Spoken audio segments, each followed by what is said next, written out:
Dr. Kanjeng Raden Tumenggung Rajiman Widyodiningrat adalah seorang dokter sekaligus salah satu tokoh pendiri Republik Indonesia.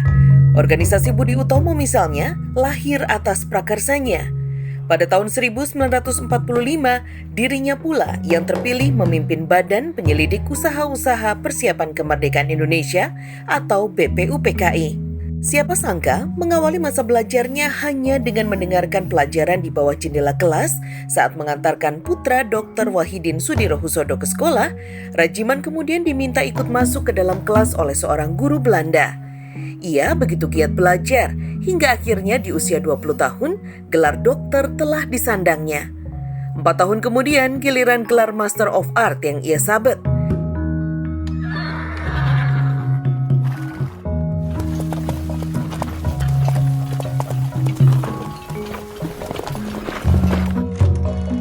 Kecemerlangan daya pikirnya membawa Rajiman muda belajar hingga negeri Belanda, Prancis, Inggris, dan Amerika.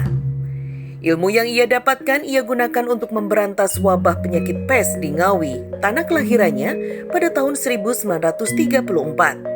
Dr. Rajiman juga secara khusus belajar ilmu kedokteran kandungan karena tingginya angka kematian ibu melahirkan saat itu.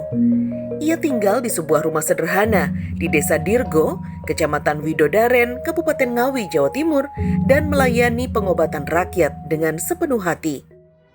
Di rumah ini pula sang putra Fajar Soekarno kerap kali bertandang. Diskusi panjang tentang pergerakan perjuangan merebut kemerdekaan pun terjadi di sela-sela kesibukan Dr. Rajiman menyembuhkan beraneka penyakit rakyat. Sejak masih berstatus mahasiswa, Rajiman muda sudah gemar berorganisasi. Bersama sekumpulan mahasiswa Sekolah Kedokteran Stovia, di antaranya Gunawan Mangunkusumo, Suraji, dan Dr. Wahidin Sudirohusodo, pada tanggal 20 Mei 1908, akhirnya berdirilah Budi Utomo. Sebuah organisasi bersifat sosial, ekonomi, dan kebudayaan. Budi Utomo pula yang menjadi embrio gerakan kemerdekaan Indonesia.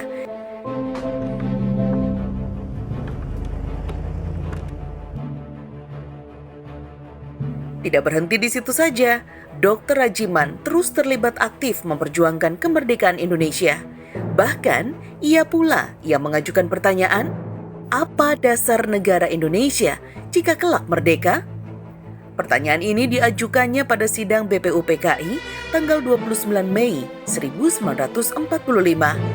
Pertanyaan ini kemudian dijawab Bung Karno dengan Pancasila. Jawaban dan uraian Bung Karno tentang Pancasila sebagai dasar negara Indonesia kemudian ditulis oleh Rajiman selaku Ketua BPUPKI dalam sebuah pengantar penerbitan buku Pancasila yang pertama pada tahun 1948. Setelah kemerdekaan berhasil direbut dan proklamasi dikumandangkan 17 Agustus 1945, Dr. Rajiman tidak pernah berhenti mengabdikan diri pada negara. Ia tercatat pernah menjadi anggota DPA, KNIP, dan pemimpin sidang DPR pertama saat Indonesia kembali menjadi negara kesatuan dari Republik Indonesia Serikat.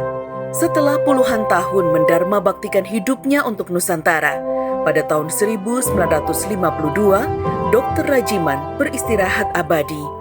61 tahun kemudian, ia dianugerahi gelar pahlawan nasional pada tahun 2013 oleh Presiden RI ke-6 Susilo Bambang Yudhoyono. Dr. Rajiman Widyodiningrat layak menjadi teladan. Pengabdiannya tulus tak berkesudahan pada bangsa dan negara yang dicintainya.